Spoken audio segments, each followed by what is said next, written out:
So, welcome back, everybody. Man United chat again. And guess what? For the first time in probably 5 years, we are actually happy to be back talking about Man United. Normally, after a break, we would be thankful for the break because we probably lost a game before that or we drew a game before that. But now we're actually watching games where we're beating teams we're supposed to beat. And in certain games, we're even outclassing the other team. Now, was Everton a world-class performance where we were dominating the ball? We were showing them, we are levels above you? No. But what I saw is we beat a manager that we normally would lose to. David Moyes, when he was at West Ham, had our number every time. Last year, when we went to Goodison Park, we should have lost at game 3-0. But we drew 2-2. That was purely because Ugarte scored an outstanding goal. Bruno Fernandes scored an outstanding free kick. But fast forward to this year, we probably didn't deserve to bash them 3-4-0 because we did not play that way. However, I would say we managed this game in a way that we did under Jose Mourinho back in the days when we finished second place. Because it wasn't a world-class performance.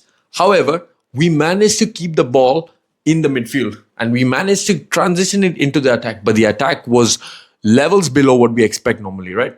And that is where our main flaw was. It wasn't in the defense, it wasn't in the midfield per se, but it was when we transitioned the ball from midfield into attack, there was nothing to be had because the runs weren't being made and Mboma was off it, Cunha was off it, barred the pass, Cunha was off it, Ahmad was off it, and when Sesko came on, he did really have an impact. But we need to think about what can we do from here moving on, right? So remember, this is not our fully fit squad. So we're missing Lisandro Martinez in that game, who with his passing, with his line-breaking passes and his dribbling out from the back, he has been helping us out a lot. Now, Lenny Yoro is not somebody I would really question because he's 19-20, but the guy's performances are next level. And he even showed us in the West Ham game that he can make crucial blocks in crucial moments and save us our skin, really. And with Lisandro Martinez, though, you have the line-breaking passes, which is really hard to replace. Now, you look beside him, there's Matthias de Ligt. If anybody's forgotten the level that Matthias de Ligt was operating at, everybody was saying best Premier League defender of the year. And we're missing him and Lisandro Martinez. And let's not even forget Dorgu, who was performing at a high level before he got injured. Really, he scored in that same game. He scored in the game before that and he scored against Newcastle. So we had a high-performing winger that's out. We have two centre-backs that are out to add to this team. Now, does that mean it changes the entire dynamic? Probably not because, well, Mboma has been performing at low levels recently. Cunha is really hot and cold. It depends on what he's doing. Even in this game, Cunha had a brilliant pass to Mboma, which really created a goal for us, without which we don't score. But apart from that, Cunha was underwhelming when it came to holding on to the ball, when it came to progressing in the final third. But in that final third, I would say most of our players were messing up. Bruno Fernandes was off it heavily and Cunha was off it. Ahmad, in limited contribution, he could have done a little bit more. The only one I really saw making movements, which I have been screaming for all this while, is Benjamin Sesko. And here's what we had to do to maybe progress a bit better against Everton. First of all, prioritize crossing with Luke Shaw and Dalot. We know that Dalot is more an invert first player. Luke Shaw can do the inversion job and at the same time he can cross. However, had we brought Sesko on earlier, had we focused our game plan on putting crosses into the box, Tarkowski and Keane were not very keen on corners. And that's where we would have had to exploit them because we know that our set piece guys, whether that's Mboma or Bruno Fernandes taking corners, whether that's Maguire or Casemiro in the box, we always pose a threat to Everton. But we decided, let's play it out. Let's see whether they can deal with us keeping possession. Will they get frustrated? And that's what I would like to point out. The one thing that was very different to how we would manage games under Ole, under Mourinho, under Ten Hag, is that we tried to keep possession when things weren't working. And when I mean keep possession, what we normally do is that we take 2-3 touches and the ball just moves too slow. It does not move past the midfield, or sometimes it just moves between the defense where we try to push a high line, but we can't break them down because the players are not close enough to find a pass. In this game, however, what I saw, especially like the West Ham game, we probably were not dominating. We still struggled to break down low blocks, yes, but this will come with time. the first thing that we need to see are the fundamentals, and the fundamentals being that we can pass through the midfield, that we can pass it and transition into the attack. And when we have the ball in the attack, we have to cause more trouble. And this means we need more direct wingers, we need more direct players. And recently, I've been seeing news that we're linked to Illiman Ndiaye again. Whether I like the player or not, the most important thing that I'm seeing is that the profiles that we're linking with is exactly what we need in this team. What do we need on the left-hand side? We need more directness. And what are we looking at on the left-hand side? We're looking for a left winger who's more direct, more like a left forward, but somebody who can create and cause problems, take on his man, and maybe cross as well. Who are we looking at left back? Because we're looking at a left back more like Diouf. And Diouf at West Ham, he is more a fusion of the inversion / crossing left back.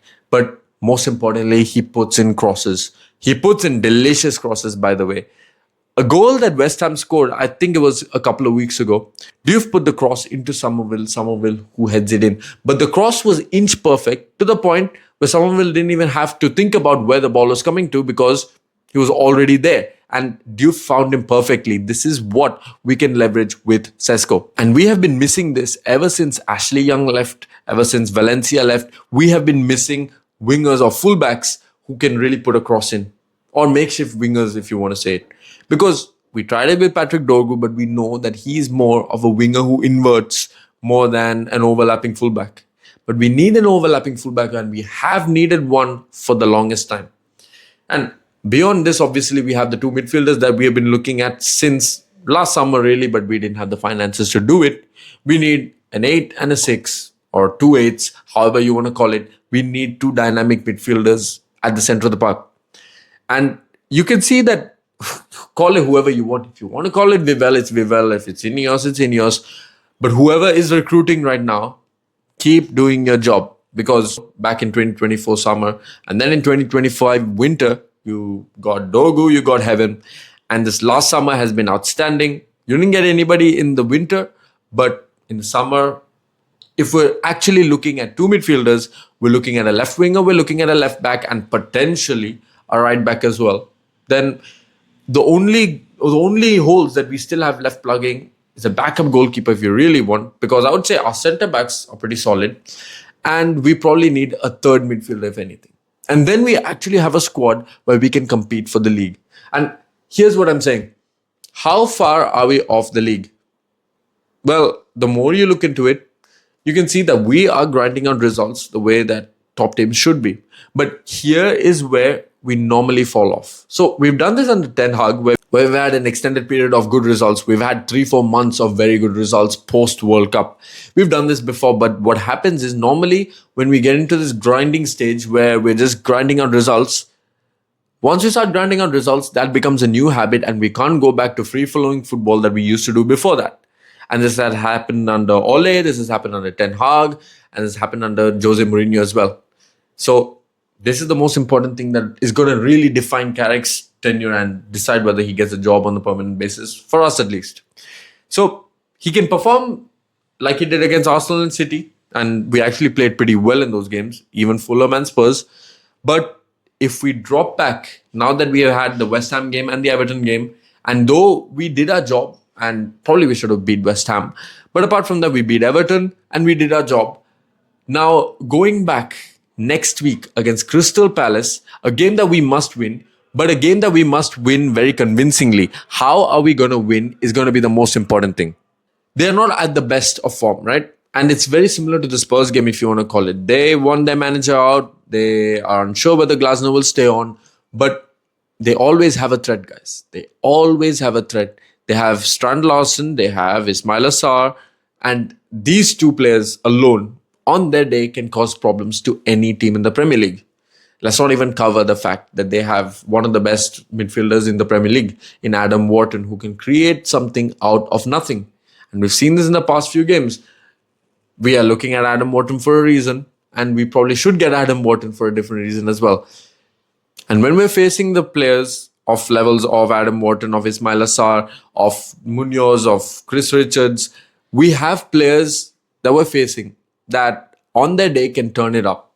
On their day can go and win an FA Cup. On their day can outplay any team in the Premier League. But this is why we need to show that we can dominate these teams again. Yes, we had a blip against Everton in performance. Yes, we had a blip against West Ham in performance levels. But we need to up the levels once again against Crystal Palace because it's a team that is struggling. It's a team at Old Trafford. And at Old Trafford, I would expect us to dominate any team, except you would argue Arsenal or Man City, if that. But looking at our past few performances, here is what is actually still bothering us. This team has still not adapted to direct wingers, to direct fullbacks. Because the second Illiman Ndiaye got on the ball against Everton, it's almost like our team just shut down.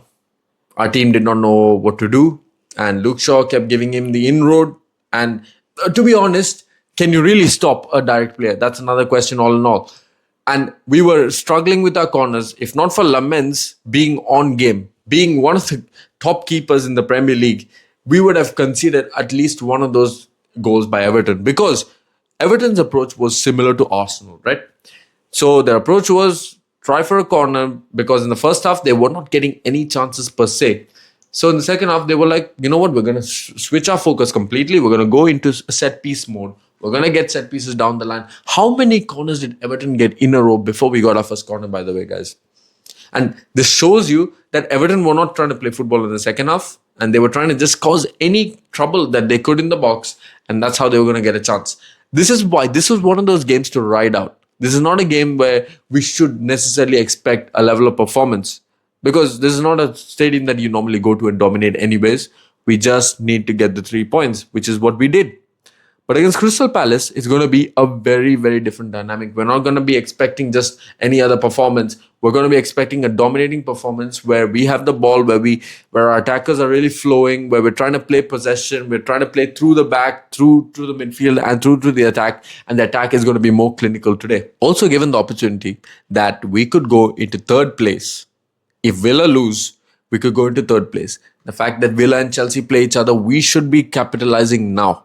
Every week that one of Villa, Chelsea or Liverpool play each other, we should be capitalizing in those weeks because that's when you put more pressure on the teams behind them. Let's say, hypothetically, Villa lose and Chelsea win. We still have a 3-point advantage on Chelsea and now we're level on points with Villa. If Chelsea lose, then Villa go up and we still have a 3-point deficit. But now the gap to Chelsea is 6 points, which means now we're making places. The most important thing that we should be focused on is creating a gap to 6th place to make sure that the top 5 positions are solid. Because we would expect that most teams in the Champions League and the Europa League would actually do well. So this means that the 5th spot should be guaranteed for the England at least. And I'm pretty sure the way that we're playing, the way that we're grinding on results, the way that Carrick has brought back belief, if we can keep Casemiro fit for the entire season, I don't think that there's any way that we can bottle up 5th place.